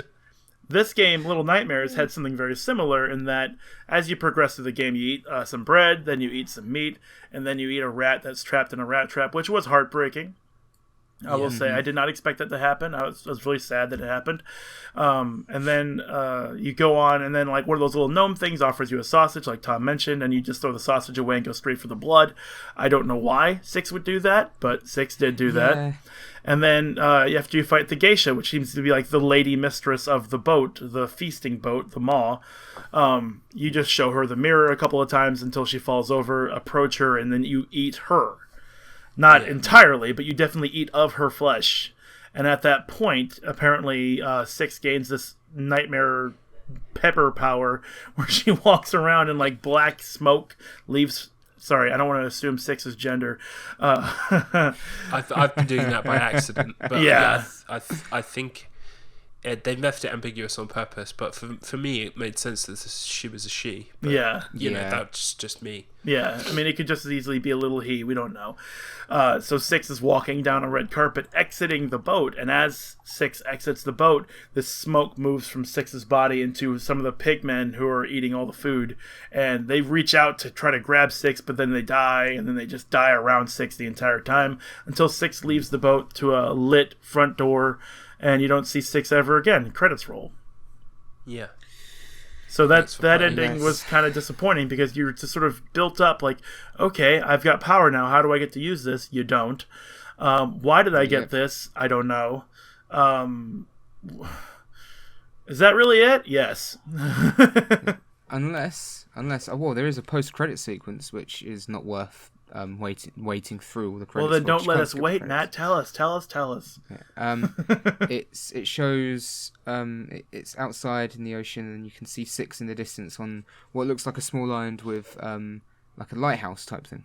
And apparently that's the exit of the moor, even though it doesn't make any sense because you can't see the moor behind it. Because when you climb the ladder, the moor is fucking enormous. Yeah.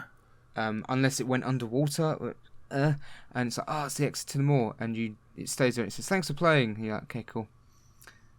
Yeah. Okay. I'll and show you hit myself A to go. I'll show hit myself A to go out. back, and you're just like, okay. You hit A, and then it starts to fade to black, and then you hear a foghorn, and that's it.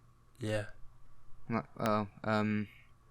like, Also, while we're ripping on this game, right? Because I love this game, but I'm also going to rip on this game. Yeah. That bullshit attempt at trying to make like a creepy children's rhyme. Do you know what I mean? Every time he did something creepy. It's like, it's like, it's creepy because it's kids. It's creepy. It's creepy because it's kids. It's kids. Like, it's not creepy. I will say that I like that television set, though. I thought that was cool. Yeah. Like you had to turn. There's a point where you go into a room and you turn a television on to make noise, and then that was great. Yeah, that was such a great. You grab the key. You got the key, and you're like, run. And you can hear the TV. It's like the TV's still on. Okay, he's in there. He's in there. No. And the TV turns off. You're like, no, fuck, run. Right. That's much fun. But yeah, like the same. Like when 6 eats the gnome. To me, it just felt that they were trying too hard to shock you. Like, she's becoming the monster. Yeah. Yeah. Like, but there's no reason. And I just turned to my girlfriend and I was like, look, if she was hungry and she walked in and the gnome didn't hold out food for her, yeah, and then she still ate, but it didn't have any food, and like it walked in to hug her.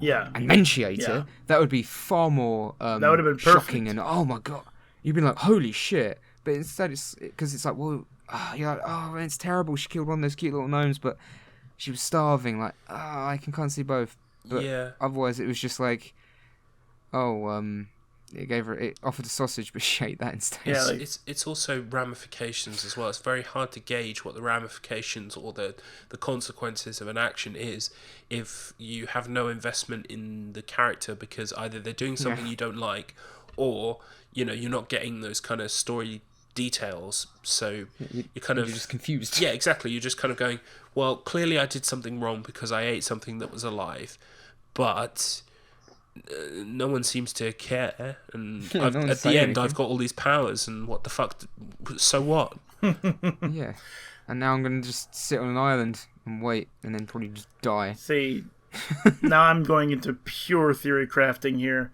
It is not based on much. The game is called Little Nightmares. If you take the S off that and make it Little Nightmare, I feel like 6 represents that.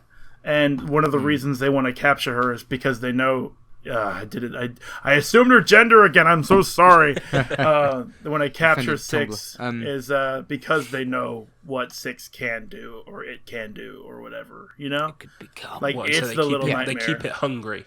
Like they don't feed it. They kind of keep it like hidden away, and every time they come across it, they try to eat it or get rid of it because they know it's got inherent the ability to overthrow them, or something like that.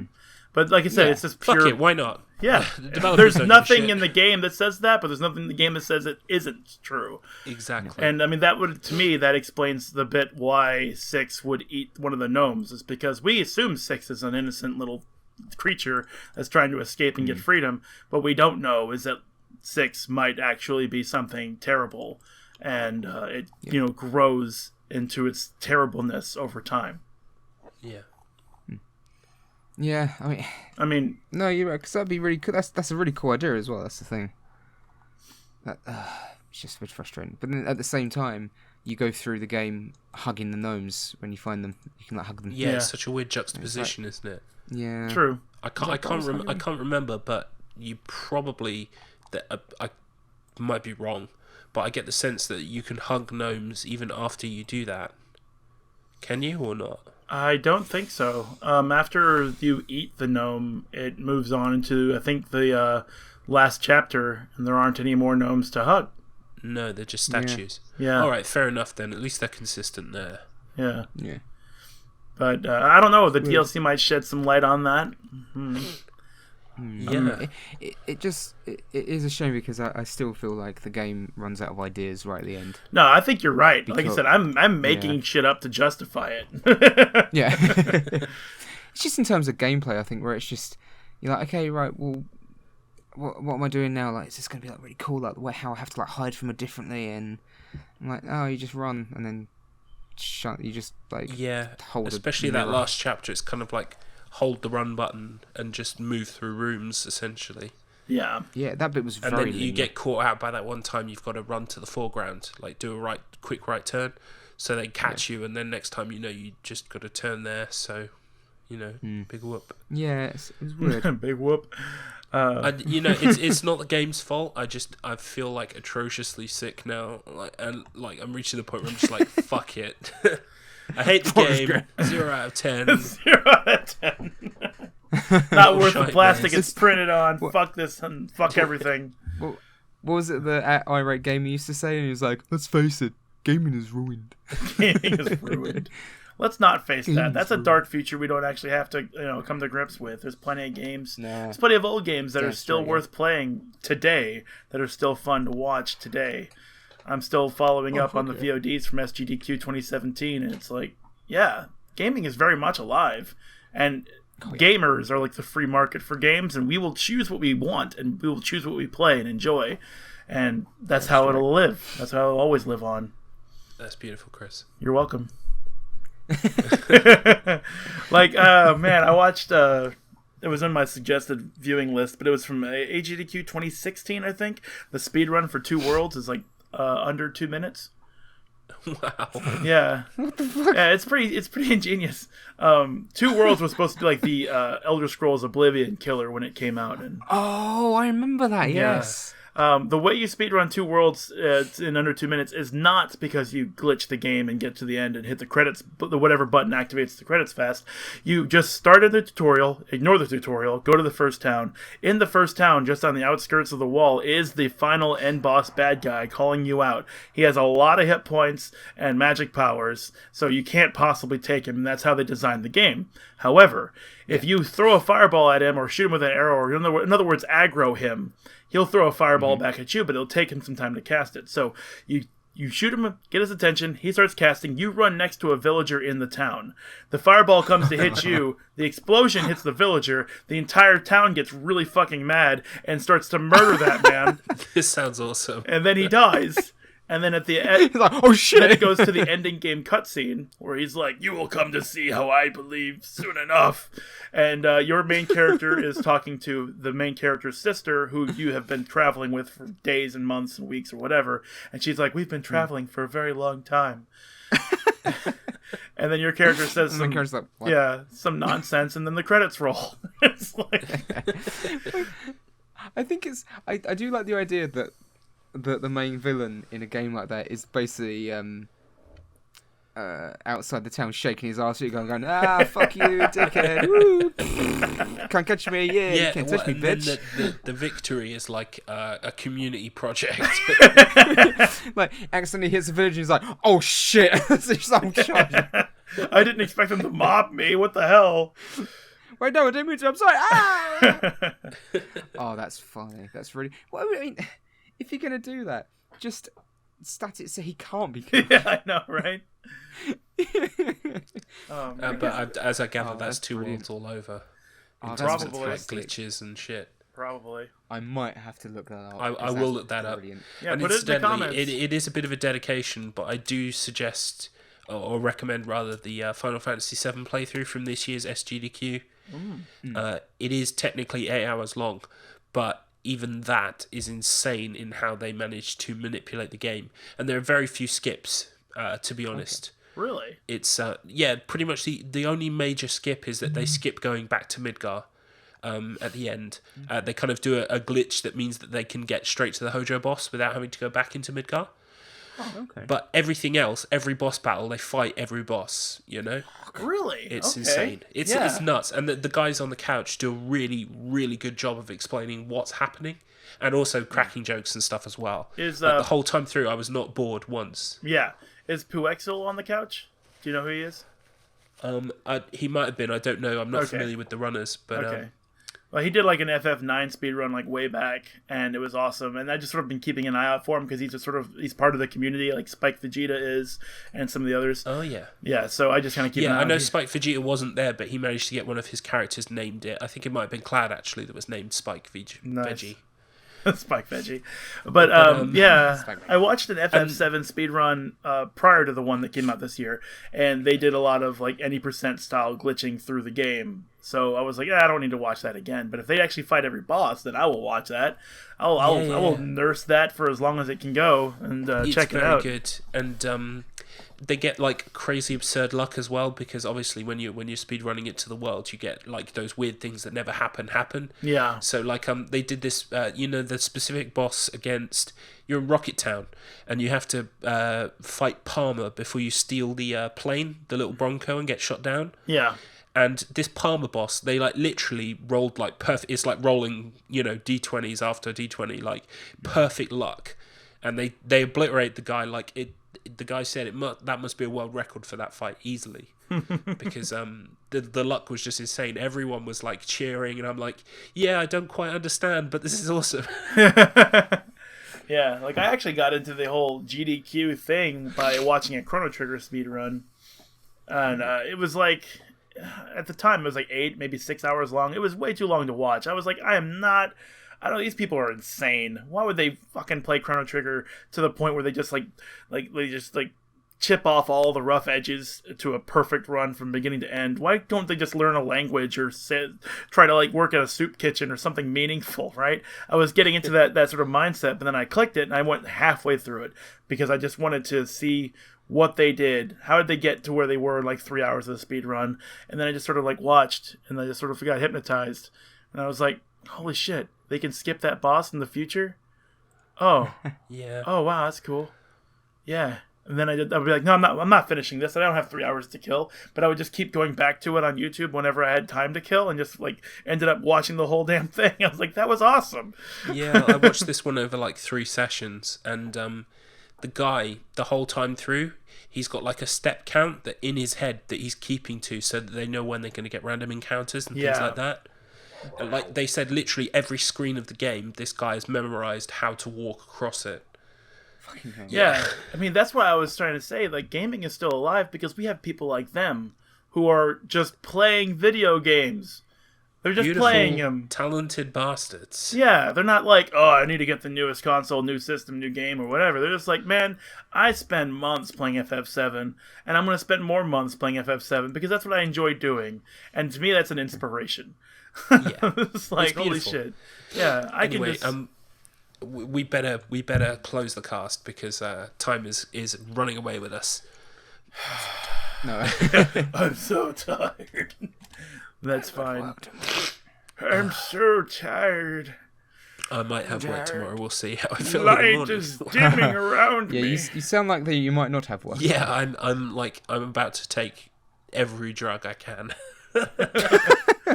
No, not those ones. Wash this aspirin down with some heroin. But Why does that feel so funny? I believe, Matt, it's your turn to choose. Yes, it is. So I'd been thinking about this. I was like, So I had 3 options. I was thinking, wouldn't it be funny? Wouldn't it be funny if we watched after Galaxy Terror, which was just oof. It'd be funny maybe to watch a horror film that's so bad it is funny. I was going to pick Troll 2. because I was actually going to sit down and watch it today. So we were looking for it, and for some reason, I don't know where it is. I can't find my copy of it anymore, which is weird. I've got, because I have like an area where I put all my so bad they're good movies. So I've got Your Hunter from the Future, Birdemic, The Room, stuff like that. And I can't find it, and I don't know where Troll 2 is, so it's irritating me a bit. So I was like, well, that's that out the window. And I was like, well, so I was like, what about The Beyond by Lucio Fulci? Because it's a film I've wanted to sit down and watch because I've seen bits of it, and it looks right up my alley. It's very, it's an Italian horror film, so it's violent as shit and depressing. Okay. And I was like, I don't own it, and the three of us would have to, potentially buy it on Blu-ray or try and find a good copy of it online. I was like, fuck. So maybe in the future we can delve into Lucio Fulci's work and just discuss how insane he was. He has a strange fixation with eyes. So instead, because last week we were talking about the Mist TV series, and Tom was, and saying how it was a little poo. Oh boy, I'm eagerly anticipating episodes. I can't wait for the ghosts to appear. Spooky pirate ghosts, it's like wait, this is Galaxy of Terror meets The Fog. With John Carpenter and his pirate ghosts. So I thought we could watch The Mist because I've actually had an itching to watch it, rewatch it recently as well. Do you know what I might do? I might, for the first time, watch the black and white version. I don't know if is that on the regular DVD version? I don't know. If you've got the Blu-ray, I think the Blu-ray comes with both, because I think my Blu-ray has got both. Because that's what Frank Darabont wanted to do initially, wasn't it? He wanted it to just be black and white. Yeah. So I think I might watch it, because I'm so familiar with the film already. I might just do that as an extra flavour, so I can comment on that next time. Yeah. Okay, yeah, so if you're both okay with rewatching The Mist again... I love the movie. The TV show, isn't low enough to scrape the balls of the movie. So yeah, okay. So we're talking about which version of The Mist, or any version of The Mist? Any version of The Mist. Yeah, Frank Darabont's The Mist, either in colour or black and white. Yeah, because there's no differences besides the... Yeah, the cut is exactly the same. It's just black and white. It's how he wanted the film to be seen, but I've only, I don't know if my version's got the black and white version, so... I've heard the effects look better in black and white as well, so... I probably do. It wouldn't surprise me, actually. Because they're all the monsters, most of the monsters you see are all in the Mist anyway. Yeah. So... Spiders. Fuck everyone. Fuck everyone. Yeah, so... Nice. Yeah, I like that. Yeah. I'll pick The Mist, and then we'll eventually, because I'm eager to delve and dive headfirst. Well, actually, maybe diving in headfirst into a Lucio Fulci series of films isn't a good idea, considering there's always one character that has something that something horrific happens to one of their eyes. So he's obsessed with it. Something horrible always happens. Yummy. Always happens. There's a scene in Zombie Flesh Eaters that made people throw up. So. I was rewatching AVGN recently, and he was talking about how some of those Lucio, whatever his name is, movies, that some of them get named different things in different regions. So there's like a Zombie 2 and not a Zombie 1 and stuff like that. So we can actually. I was gonna. Okay, we'll get to that actually when we finally get around to watching. Because the thing is, when we finally get around to watching Lucio Fulci movies. The two of us, me and you, will have to watch Zombie Flesh Eaters. Chris, you're going to have to watch Zombie. Because in America it's called Zombie. In England and Europe it's called Zombie Flesh Eaters. In Italy it's called Zombie 2. Yeah. Wow. Because in Italy, Dawn of the Dead was called Zombie. And it was around that time, and I might mention on the podcast before, it's around that time where... Italian filmmakers were making unofficial sequels to stuff like The Terminator. So there's Terminator 2, which is actually a remake it's actually a rip-off of Aliens. It's got nothing to do with Terminator.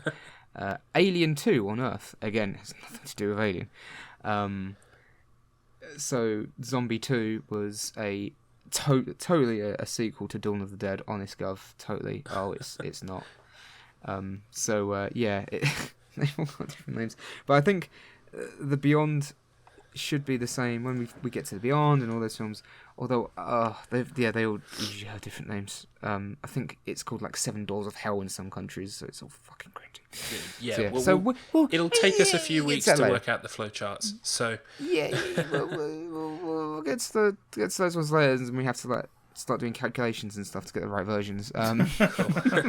So let's keep it simple and watch The Mist, which is a really fun movie. All right. yeah, all right. Well, don't miss the next podcast when we talk about The Mist. I've been holding on to that for a while. Oh, he did the thing! He did the thing! Cry some more! My brain is unraveling. Well, until next time, enjoy Spoilers of the Damned, enjoy The Mist, and we shall meet you back here. There. What he said. That's all, folks.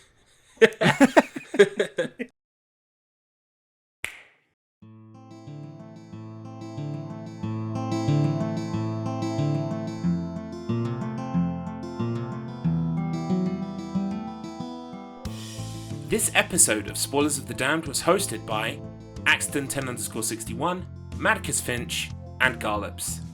To find out about us, as well as join the discussion on our Discord, check out all the links in the description below. Please feel free to leave a review or rate us on your podcast app of choice.